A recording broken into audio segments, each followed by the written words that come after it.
Welcome to the Golden Feather. Grab a pint, a plate, and pick your seats. Your hosts, Virtek and Chibi Bree, are back from their latest adventures.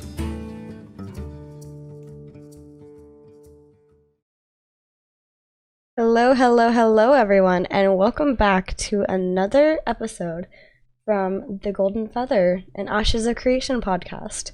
This week we're on episode 16, and we don't have a guest, but Virtek and I did a little bit of digging, and we decided to talk about meaning in video games. There's a few people that we were trying to get on as a guest, but they're either busy or a little too shy to be on right now. But yeah, I think we might have somebody lined up for next week. Fingers crossed. Yep, I do believe we do. But yeah, I did some digging around and we found an interesting post on the forums we want to talk about. We'll get into that a little bit later. And found a video also that brought some good ideas to mind that we decided, you know what, let's talk about that. There's not a whole lot of news, but there is some really interesting info in there that has been covered about Ashes and how it's going to approach these talking points. Exactly. And that's kind of funny. This week's dev discussions end up actually tying in a little bit to what we ended up piecing together from the community. If you guys end up liking this, be sure to let us know, because we are considering doing one of these at least once a month, just because we are a community-based discussion podcast and we'd like to, well, use what the community is talking about and bring that to light a little bit. Yeah, kind of bring out what we found to be some of the most interesting posts or more interesting conversations that we found, and kind of go over them, bring them up to the mass populace that we can provide info to. Exactly. So this week they shared with us dev discussion number 4, and that can be found on the forums. I'll go ahead and put in a link for you guys. And oh, that is not the right link. How do you delete? No, don't click that link. Uh-oh. We're gonna have people joining our podcast. Right, Rip. right. Let's see, there it copied it, but it wouldn't. Oh, you know what? I pasted it instead of copied it. Oh my gosh, I'm so silly. Okay, control. You're gonna have to delete that. Hit the the mod options. Button. Yeah. But the mod icon is on. Okay, is there a trash can? No. Oh. Can we ban me temporarily? Yeah, right. Okay, so the link to the forum will also be in the description down below if you're watching us on YouTube or any other platform, social media platform. And basically, they're talking about the MMO experience, continuing on. What is the worst experience you've had in an MMO? What is the best experience? I don't know. Virtek, do you want to start us off? Yeah, so they kind of shortened it down also for the tweet saying, has an MMO ever delighted you, dazzled you, or even disgusted you? And I can say that one game comes to mind for all three categories. Not sure if anybody's ever played Shia online, but that one was kind of fun to start off with, and it got really interesting and started to kind of like dazzle and delight when I found out that there was an ultimate mode or a hard mode where your character had permadeath, but you gained experience. I believe it was you gained experience a little slower. It took you twice as long to level, but you also became like 3 times as powerful. But if you died at any given point, your character was just gone. But the disgusted part was that it is the most play to win or pay to win ever. Ever. Like, you could buy items to make yourself stronger, to make yourself invincible for short periods of time, to give yourself like all sorts of bonuses, like to bring yourself back from life, even if she is not happy. We got the kitty a new collar and it has a little bell on it. Oh no, this one's not the one meowing, it's Katana. She hasn't even been collared yet. Well, yeah, I think she's kind of mourning her sister's collar at the moment. She has yet to get hers on, but she's in the background just meow and chasing the one that has the collar on with the bell, just chasing her all around the house. It's crazy. Yeah. But yeah, it was the most disgusting pay to win ever. Like in the permadeath mode, you could actually buy an item that was like $5 a piece, but if you did die, it kept you alive. So people would dump like $100, $150 a month into keeping their ultimate mode character that's like 3 times more powerful than anybody else alive constantly. And PvP was just insane. A whale could live forever and be impossible to kill. But just in case they did die, they could come back without a penalty. It was bananas. But outside of that, like the other one that really came to mind was Wildstar. As far as actually dazzling and delighting, I mean, Ultima Online will always be a favorite of mine for many reasons, just because it was so malleable. You could do anything, literally anything you wanted with your character. If it can be done in the game as a player character, you could do it with any one character. You could take and like decrease your strength and increase your dexterity by training in certain ways, or vice versa, like decrease your say intelligence and increase your strength by training in certain ways. Change your whole battle style, change what weapons you can use, change your magic types, all that stuff. It was bananas. But Wildstar is one that even tops that because of, for one, the humor. There aren't really many games out there that really take the humor and really like almost shove it in your face, but in a self-deprecating way sometimes. Like there was every time you would die, there was this crypt keeper that would just make random comments, and he would just totally poke fun at you every single time you died. And to me, I thought it was hilarious because you'd die and he'd be like, oh, here we are again. Don't you get tired of seeing me? And just things like that. Like it was really great. But the one thing that ties directly into Ashes about Wildstar is Steven had mentioned something about a limited action set, which was a big key point of Wildstar. You could choose any 8 skills to take with you at any given time. When you're out of combat, you can change any of them. You could have a total of like 15, 20 skills, whatever, that you could use, but you're only allowed to use 8. As soon as combat started, you could not change them. So that gave you, for one, flexibility. You could have, say, a tank that can fill a bunch of different roles in a bunch of different ways and take different skills for different fights. But if you didn't bring a certain skill, you couldn't be a certain type, or you couldn't fit a certain type of role. Like you may have more survivability, but you have to sacrifice your interrupt. Or if you need to bring that interrupt, you had to sacrifice, say, a threat building skill. So you actually had to make real solid decisions before every single fight. So you had like certain builds you'd put together of all your skills for trash fights. You'd have a certain 8 skills. And then when you went from going from trash to a mini boss, you had to do another one. But then when you went to final boss, you had to choose a whole different skill set. And that was really, really interesting. And I really kind of hope that it goes that direction. I know a lot of people didn't like it because they want to have their like 5,000 buttons to hit at any given moment. And as much as I do like flexibility, and I do like to be able to kind of do anything I want with my character, I also like the fact that you have to plan ahead. And if you weren't prepared, you're screwed. If you didn't bring that thing you need when that surprise attack happens or whatever, then you're screwed. You're going to fall.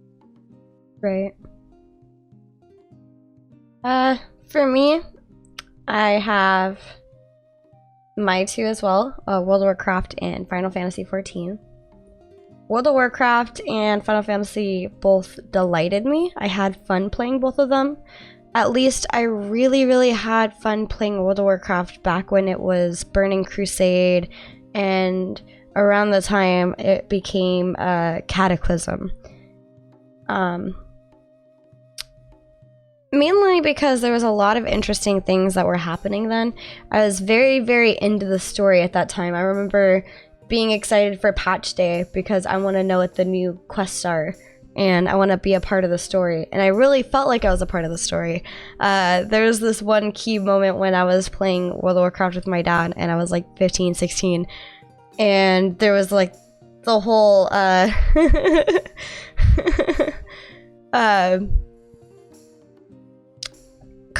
cussing out Sylvanas, basically, that part. Back in where the underworld are, what is it? Ow. Girl? Back where the undead are from. Yeah, Undercity. Yeah, Undercity, that's right, not Underrealm. But there's this one quest line where she's talking with the then horde leader and brings back a lot of people from the dead, and basically gets cursed at in the game, and that's the first time that we saw a curse word in the game, especially for a main character. And my dad and I were just like, dang, that just happened. We were super in that moment with it, and so that was one of my favorite parts of it. And then my favorite thing with Final Fantasy is I feel like I'm pretty much still right there. I'm especially now that I got to the end content and I'm caught up with everybody else, I feel like I can actually enjoy the current content with them. I can be in that moment versus catching up and streaming me catching up to everybody else. They're like, oh, I remember this. I was at that part at one point. And I mean, you still have a good variety of people that are re-leveling, or leveling in the first place with you. So the player base is still pretty large. But I feel like that's when it kind of begins to diverge between the two, between World of Warcraft and Final Fantasy. Final Fantasy dazzles me because I can have one character and multiple classes, and I love that. I love that I can swap up my class. You need a healer? Awesome. Oh, you want to be the healer? Awesome. I have a DPS leveled right here. I can just swap over real quick.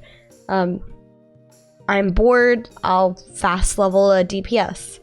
Although that's another topic that we'll get to as well. The wait times for DPS in Final Fantasy are horrible. Might as well plan to do some homework while you're waiting for a dungeon if you're a DPS. Pretty much, yeah. Yeah. But aside from that, World of Warcraft kind of has gone to a disgusting side for me, because they've gone towards Activision, and granted, Activision has their own set of history and situations, especially with loot crates and pay to win stuff, but I mean, for me, it's just when I was 15 versus now that I'm gonna be 25 this year, it's not the same. It's a very different game from what it was, and I feel like that sentiment is echoed across the World of Warcraft community, which is why they decided to bring out WoW Classic, which I'm personally not jumping on. But the beta is out now, which brings up some interesting things to discuss. We're seeing a lot of players. I mean, I, for one, came to Ashes of Creation because I was bored with World of Warcraft. And I didn't know where else to go. And I wasn't aware of Final Fantasy XIV until shortly after meeting that guy right there. And we started playing Final Fantasy XIV together, and I fell in love, but not the same type of love that I have for Ashes. And so I'm looking at Final Fantasy as a great game, but a great game for the meantime, not for the long run. I might play on the side in the long run, but given what Ashes of Creation has presented us with, I'm looking mainly to Ashes of Creation long term. They have a lot of things that we're going to get into, especially for those of you who saw last week's live stream and are interested in finding out more about Ashes of Creation. There's certain things that Ashes of Creation has to offer that I haven't really seen in other MMOs, or I haven't seen in other MMOs in a while. And those are two key reasons why Ashes of Creation has my number one spot in my heart for an MMO. Yeah, those are also the main two reasons why, because there's some things in there like actual time to level, it takes you a while to quest through and actually earn your levels. It takes you a lot of commitment. It's not going to be like the pay to win thing, so that also takes commitment, and you're when you find something or make something, you're going to feel like you accomplished something. Right. And I mean, World of Warcraft is a great example of this. Back when I first started playing, you couldn't just purchase $60 insta-level tokens, you know? Now you can. Now you have a lot of people who are max level, but don't know what they're doing with their character. That being said, on a whole other token of that discussion, with how many updates and new things that have been happening with World of Warcraft, the classes have changed for, like, what they used to be. But Dev Diary also brings up another topic of what makes you remember the older games. Yeah, like specifically those three categories that we're talking about. What delighted, dazzled, and disgusted you? Like what specific type of things bring out the memory of those games? Like for me, it's always been a community thing, and how much, again, going back to one of the big reasons I'm looking forward to Ashes, something I haven't seen in a game in a while, is there's a lot of work you put in to earn your way. So when you get there, or you get that thing, or you open up that place, or you find that whatever out and about in the world, it's actually exciting. Yeah, it's not like you just stumbled across something because, hey, here's your free random item for the week. Here's your free random whatever. Or, you know, it's not like you're playing the lottery every time you log in to see if you get something fun and nifty. You have to put in the time and effort. And that, to me, is what makes me remember some of the older games, is the reward I got for doing something. And I feel like these days, because of situations like what World of Warcraft has brought up with the insta-leveling or fast leveling, granted, Final Fantasy has it as well, but there's so much content to level through that you're not just insta-leveling. You can purchase packages, but I feel like that's more a quality of life feature because there is so much to Final Fantasy. World of Warcraft, you get on, you run specific dungeons, you level. There's no storyline to follow, really. There's a lot of smaller storylines for quest lines, but there's no overarching storyline like what Final Fantasy XIV has. There's this main storyline in Final Fantasy XIV where, like, the whole game is centered around it, and you, like, there's all these smaller quest lines, but the bigger ones are like your big cinematic ones, and I feel like it's a little bit more centered around the specific story than World of Warcraft is. For example, I just leveled for the first time, and I got to see the entire storyline. If I make a new character on World of Warcraft and I level, I'm not seeing that whole storyline for the first time on that character. In fact, there's not really much of a storyline that you're watching at all, except for within the dungeons when you see the cutscenes and such. That being said, there's cutscenes within Final Fantasy XIV as well, but it's a little different. Yeah, I mean, to be fair though, WoW does have an overarching storyline, but I feel it's a little bit more disjointed than something like Final Fantasy, because WoW has, what I think anyway when I look back on it, it's like a storyline per expansion, but then the new expansion comes out and it takes such a wild turn. It's like the other stuff really didn't happen, right? Except for you need it there because you need some kind of explanation for some characters to be there. Yeah. Outside of that, it's like there's like wild decisions that go all around the place. Like every expansion, the leaders of the two different factions just decide to spin a wheel and decide what they're doing with their lives that day. Yeah. But because of that, I feel like the buying of the packaging from Final Fantasy XIV is a little different than it would be on World of Warcraft, because then you're just opting out of like the main story quests. You're just like, I don't need to do these, I just want to level my character kind of thing, because I already saw them on my main character, and it takes so much time because it's so specific story based driven on Final Fantasy that it'll be faster just to buy, because the other thing with Final Fantasy, in my opinion, is a lot of the further progression, unless it's on the first character that you're using, is locked behind MSQ.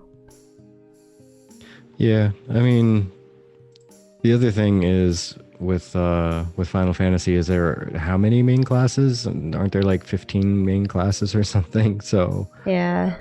after you power level through your 6th, 7th, 8th class, and you need to get all of them for one reason or another, just being a completionist, let's say.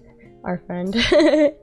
Yeah, exactly. Got all of them, every single one of them.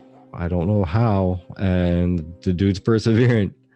But yeah, that's some actual time and effort. But I could see why somebody after like the 9th class is like, you know what, I'm just gonna buy the last ones and be done with it, and I'll just do their class specific quest lines, and that's it. Yeah, but I mean that would be more like from the World of Warcraft perspective, because unless you're talking about each, like a new character for each of the new classes.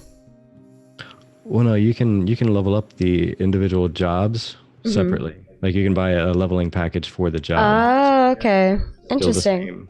See, I didn't know that part because I didn't look that far. But yeah, where I was going with that, sorry if I got off topic a little bit. Where I was going with that was that World of Warcraft these days are kind of more centered around specific things that it wasn't centered around when I was younger. And because of all these instant gratification of moving up to a higher level or progressing through stuff really fast, you kind of lose touch for the storyline and the progress that it takes to get there, which is one thing that Steven from Ashes of Creation or Intrepid Studios has pointed out is a thing that he's not going to let happen with Ashes of Creation. You're going to have to like slow level. There's going to be some grinding, and especially to level up the nodes, there's going to be community-wide grinding. But the thing that kind of makes this a little bit more rewarding is the whole community is grinding together and you're seeing changes around you happening. So it's not instant, but it is a reward of some sort. Yeah. Again, like the amount of effort you put in and the reward you get out of it. That's what always makes people remember something. Me too. And I all three. What is it when you put multiple words in a row with the same letter? Isn't it like onomatopoeia or something like that? I forget. I don't know. Maybe. But yeah, the delighted, dazzled, or disgusted. Every single one of those will apply in any time where there's a standout feature that doesn't properly or does properly balance reward versus effort. Because everybody also easily forgets games where they're like, yeah, I popped in there and I beat the game. It took like 10 hours and I got all the stuff. It took me another like 5 hours and then I was done with the game. Yeah. Okay, well, remember stage 5? Stage 5 was really cool. No, I forget. What was it? And you have to remind them about what happened in the game because they don't remember because they beat it so quickly and easily. There was no effort to it. Yeah. They got a lot of reward for minimal effort and it was just not memorable. That's how I feel with some of the PlayStation games. Granted, it's not like a sandbox or a what's the other one? Sandbox or theme park. Theme park, in which you can add more content to easily, as far as like, hey, we came out with an expansion. It's more like, hey, we came out with another game, or there's like a patch or something, or DLC in this case. But once you get all the things, you've gotten all the things, and I feel like games like, as much as I love these, Assassin's Creed, and like Horizon Zero Dawn, those games are meant to be played and beaten and not necessarily played for years, let alone months, unless you're just that slow at beating it like I am. But that's kind of where I find console games boring versus MMORPG games. Granted, like Final Fantasy is on a console, that's an exception. But given the situation of, okay, this is the set thing, and if you want to continue to play, maybe the expansion will have the same kind of feel as this game if you're enjoying it enough. Most of the times I've found that different Assassin's Creeds feel a little differently. So I like some more than others. Especially Black Flag, I remember hating that one. just because I cannot, for whatever reason, for the life of me, win a ship battle. I always end up with my ship destroyed. And it's fun because I suck at it, but it's not years down the line like World of Warcraft was for me. Material. That being said, kind of like anime, and I know I'm going off topic a little bit, but kind of like anime, when you have more and more seasons, or just any TV show really, when you get more and more seasons, sometimes the season's original plot line kind of diverge from the first season, the initial thought behind the show. And I feel like that's kind of similar with video games along the way also. They kind of diverge a little bit. So I'm interested in seeing how Ashes of Creation really tackles this situation. And I mean, they haven't even finished the base game, but I'm interested in knowing what their expansions are going to be like. Yeah. Really curious.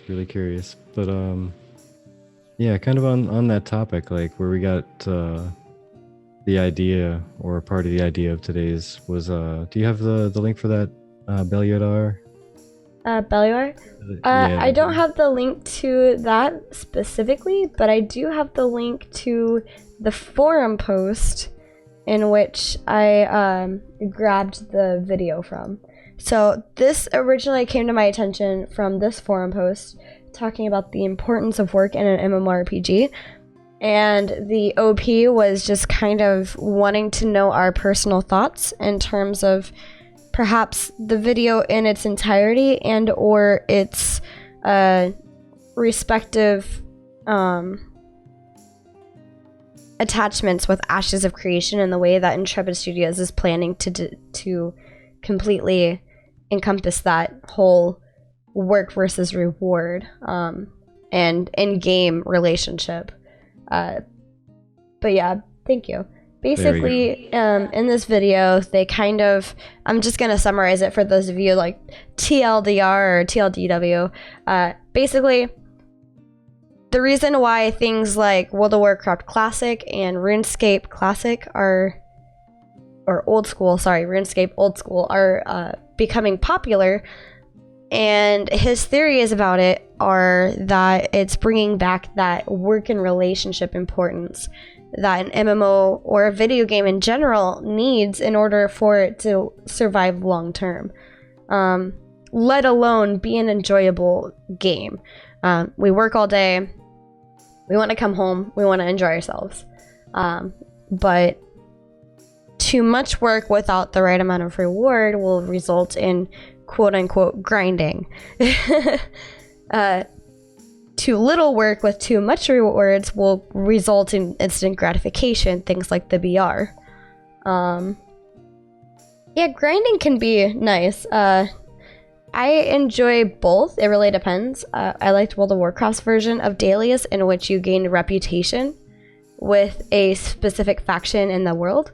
But necessarily doing the new version of World of Warcraft where you open your world map and there's like these quests to do on the world map and you just go and collect a reward and like, okay, whatever. Like, yeah, I got into the monotony of log in, do a couple, get off. So yeah, I don't mind dailies so much as long as it's to earn something that I really want. Like I'm still trying to earn my Netherwing Drake from WoW. Oh man. Burning Crusade was definitely grinding everything so much. Like I don't mind dungeon grinding and raid grinding and stuff to get gear and specific items and legendary drops and things like that. What I do mind grinding is I want to get to the next level. There's no quest for me to pick up, and all I can do is grind dailies. Once they're done, I can just go out and kill 10,000 tigers in the plains.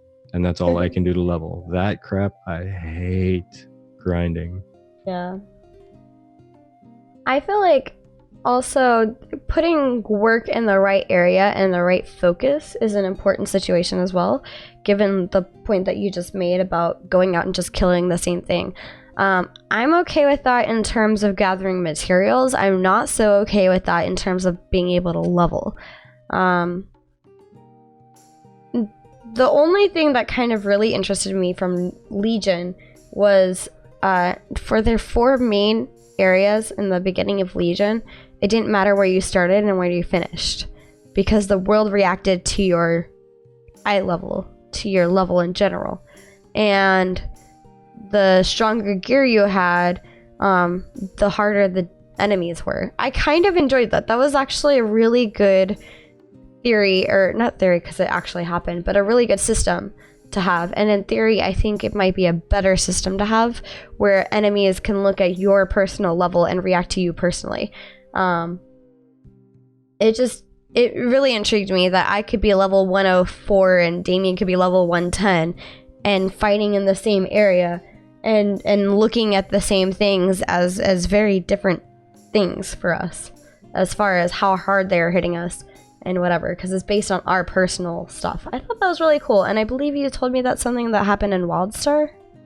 To a degree, yeah. If you wanted to quest around with somebody of a lower level because they're a friend or a buddy or just somebody you found that was new to the game, or if you were just bored and wanted to help out a lobby, you could party up with them, like click their name and select mentor, and you would be dropped down to their level. You'd be scaled down, which was always really fun. And I loved going back to the older content and playing the older content. Granted, a little bit more overpowered because I had better skills and stuff, and it just scaled differently. But still, it was still a lot of fun because I could actually go back to content that was something I've done already, but now I'm overpowered for, way overpowered. But my buddy is going through it right now, and nobody's on that can quest with him. All right, I'll come down. I'll mentor you. Why not? Let's do it. Let's crush it. That's pretty cool to me. Yeah. I wish more games would do stuff like that, but I mean, especially like you were saying with WoW's little, it levels you to the area content. But that also, that YouTube video we posted up, one of the key components that he brought out in that is what we've kind of been discussing this whole time: meaningful work and meaningful relationships. That's what you want to work on developing, is meaningful work. Like whatever you do means something. You're not just doing something for an unknown reason and you get random rewards, or the only reason you're doing it is to get that random whatever chest at the end of the week, like WoW started doing. Like, and that's one thing that again, we kind of touched on it earlier, that Stephen has said that Ashes will have, is meaningful things to do. Everything you do in the world is going to have a meaning. It's going to have a goal. It's going to have a direction that even if you're not intending to go somewhere with it, it's going to drive something in the world in a certain direction. And that's the really, really interesting part. And you can make so many decisions based on that. And the meaningful relationships kind of leads us into the post we found on the forums that I thought was incredibly interesting. Like just some of the way the discussion was going, and one post in particular with really strong tanks is what the post on the Ashes forums is called. And what was the person's name? Naosi? I think it was Naori? Nohani, that was it. Nohani. They ended up saying, so if you take your typical MMO out there, everyone's kind of gone around a five-person party. That's what they've centered around. It's a 5-person party. And this 5-person party is going to consist of a tank and a healer and 3 DPS, right? And maybe one of the DPS can fill a little bit of a support role, or maybe the healer can kind of do some off support, or the tank can do some off support, but it's basically a tank, a healer, and 3 DPS. So you have 3 people that are waiting on 2 more people, specific people of specific classes or roles at least, before they can go and run their dungeon, or before they can go and, you know, if it's a 10-man raid, then they basically have to wait for the same ratio of people before they can go do something. So they're sitting around forever, and the numbers that they used were 60 players. You have what was it, 40 people, or what was the numbers? 60 non-tank healer characters wanting to group and only needing to find 10 tank and healers. 10 tanks, 10 healers. Yeah, so or in the five character group specifically, for every 60 non-tank and healer characters, you need to have 20 tanks and 20 healers in order to start running all the content that all those people want to run. So that's a big margin. It's basically 1/3 of the base that's already waiting. You have to find 1/3 of that again. But in Ashes, you have in an 8-person party. Let's say they're balancing around like the same thing with 1 tank, 1 healer. You now have 6 other people that can run any number of support abilities, or somebody might come in as a full support, and they could do nothing but interrupts and debuffs and buffs and like pulling people out of danger or pushing people out of the way or pushing enemies back or what have you. Like that maybe they could be like an off tank and they can use their wall skill to funnel enemies in a certain direction. Who knows? But the idea there is that for every 60 characters, again, using the same major number of 60 non-tank people looking for a party, you now only need 10 tanks and 10 healers. You need half the number of specific roles in order to continue their adventure along. Right. And what that means is that everybody who is playing a tank because they have to, because the queues are too long, which Ashes is not going to have a queue, but it's going to be the same type of idea. If you're standing around in town going, hey, need a group, that's, you could call that a queue. You're waiting, and you got to wait to find a group that needs you. And if a group needs a tank and needs a healer, then you're in real quick. But if you don't need a tank and healer, or if you don't need a DPS, then there's a bunch of DPS sitting around. Right. But in a person party, you can now be a pure support, not damage, not heals, not tank, that you made a specific choice, and it's going to be a meaningful choice because you now bring a pure support that none of the other classes have to worry about. Now the tank only has to worry about being a tank, the healer only has to worry about being a healer, and DPS only have to worry about DPSing. That's it. They don't have to worry about support because you brought all of it. So there's more meaningful choices you can make in what you do, and that brings a lot to the table as far as just the interesting gameplay that can result from that. And the thing that sparked this whole discussion was the original poster had made the observation that they thought if you made the tank stronger, that the healers wouldn't need to heal them as much. I didn't follow too far into it, except for that Noani's post really tied well into what we were talking about. And for me, it's because in Ashes, as I believe Virtek mentioned, there's not going to be a queue like World of Warcraft has. You're gonna have to wait around and do /yell, anybody looking for a group or whatever. And this is just something that is kind of interesting because if I remember correctly, this is the ideal setup and not the only setup. In fact, I believe you could go in with all of the same exact class. Would that be wise? That's another story. But I believe that it's unlike World of Warcraft, it's not tied to 1 tank, 1 healer, and then the rest DPS. It's, hey, you got a group of adventurers. What are you going to do? You know? Mm-hmm. And this kind of brings me back to my D&D and Pathfinder days, because I didn't always have, when I was running Pathfinder and D&D, I didn't always have a tank and a healer. I had a bard and a couple of archers, and then some druid person, and one of them was usually an alchemist, and they'd either work together to figure out how to defeat the thing, or work together to figure out how to make sure each other stayed alive. And that was really interesting dynamics, because you're going in without a healer, per se, and it's just, how are you going to survive? And that's something that I'm interested with Ashes as well, because there's so many different, not to mention, there's 64 class combinations, correct? Yeah.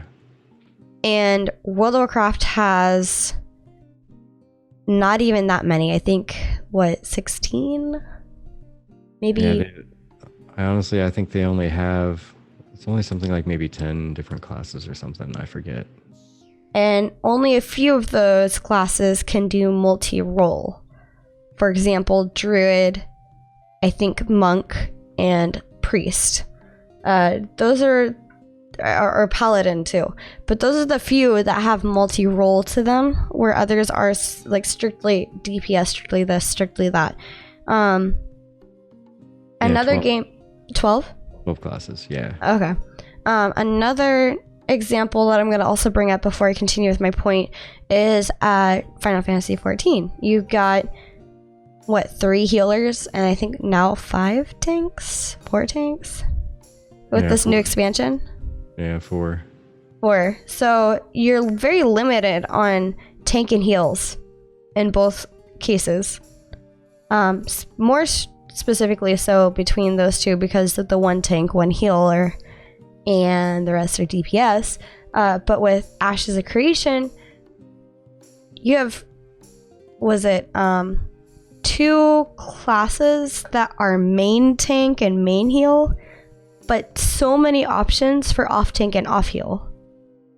Yeah, and the one thing that I was going to mention in the middle of all this is I'm curious with the, say, cleric as a secondary, how really truly effective that would be as an off healer, because I think I remember, I do remember Stephen at one point saying something about cleric could be the only one who can heal other people, like even paladin wouldn't be able to. But I don't remember if that's like something he's stuck with, or if that was an absolute statement, or if that was he said he wanted to work that way. And that's something I need to look into, because if you were to be a decent off healer, when you used cleric as a secondary, then you could in theory have 8, you could have 16 different healers. And if you bring a party of 8, you could have a bard cleric and a rogue cleric and a whatever cleric and a whatever cleric, and not need a main healer, because everyone's kind of keeping themselves up and kind of keeping everybody else up. But even if you mark that out of the way, then there's 8 healer choices you could make as a main that can do some, maybe a couple of them will have some amplified damage magic and such. So you could have 2 like cleric somethings that are doing even damage and even healing. Like they're really, really balanced as far as how much damage output and how much healing output they do. And they could just have a fun time just going out and doing damage, almost like Discipline Priest style from WoW, just going out and blowing stuff up and healing everybody. Right. I've always wanted to actually do a 4 Discipline Priest and 1 tank run through dungeons and just see how that panned out. Just everybody healing everybody, just go for it. Atonements everywhere, and just destroy everything. Light them up with your Discipline Priest skills. That'd be fun, actually, I think. Once I got the hang of Discipline Priest, that would have been fun. But that being said, I feel like Ashes of Creation is going a similar route with the way that their cleric is going to be working. It's give and take. Take life, give life. There's a balance to everything. And I kind of like that because, as they said, they're taking healers off of the back shelf and bringing them into the fight to be frontline along with the tank. It's essentially. Yep, you got to go in there and thump them with your staff. If you're not doing that, you're not healing anybody. Whack. There's another where there was at least one skill that it did healing that would radiate out from you. So if you're not in the middle of things and hitting all the melee, then you're not really healing to your fullest capability, especially when it comes to keeping the tank alive. Exactly. But there's a lot of interesting things that are out on the forum today, and a lot of things that tie in together. We want to hear your thoughts and your opinions. Following the dev discussions, what's a memorable old MMO that you played? What made it memorable? Was it something that you liked about it? Was there something that you hated about it? And as far as that continues with the rest of our discussion, what's something to you that would make you feel like you truly felt rewarded in-game for the time that you spent? And what kind of work is acceptable for you? Would you rather do dailies, or would you rather run through dungeons and raids to get gear? Let us know in the description or comments. Yeah, and also like because the thing that gets me is there's a decently wide range of thoughts on how long people think is ideal for the leveling process. Some people would like it to be long because it feels like it's a journey and whatever, but then you start bringing in the idea of alt characters, secondary characters because you want to play a couple different classes, then suddenly, no, I don't want to level for 30 days straight just to get to max level, because then if I want to make a second class, I'm going to take another 30 days straight leveling up. So what do you feel is an ideal balance? Like, how do you feel about that? Where does that fall into play for you? And we're a little behind on videos at this exact moment, but we officially turned in our keys today, and we'll no longer be moving things over from the old place or cleaning the old place. So Virtek and I will have a lot more free time on our hands to be able to get these videos uploaded. And once this video goes live on YouTube and you guys see it here on YouTube, in the description will be a link to the forums where I'm going to be posting the video as well. And we'd like to hear from you there as well. Yeah, and definitely, if you're interested, by all means, please do check out that video from Bellular News. It was actually really interesting. I liked his viewpoints on some stuff and some things he brought up. It was really good. Yeah, I agree. And Z, I'm sorry, but I looked and I did not see anything from the official Ashes of Creation Twitter. And today we were just trying to make sure that we could actually bring you a quality stream. So I didn't get as far as the forums for that either. I'm sorry. Yeah, I didn't see any. I looked. I didn't see it at all. No fan art Friday, at least not yet. Womp womp. Maybe by the end of the workday, and maybe like an hour, maybe they'll have something else posted. Thank you guys so much for joining us, and we look forward to doing this with you next week. And hopefully we'll have a guest who's not seen anything to do with Ashes of Creation, and we're gonna get a look on their point of view on if they're interested in the Ashes of Creation MMORPG coming up, or if they're not so much interested, and their take on the newest live stream and the content that's coming out recently. So, hope to see you guys next week, and as always, thank you guys so much for being with us and joining us, and yeah, we appreciate you. Adios. Until next time, bye!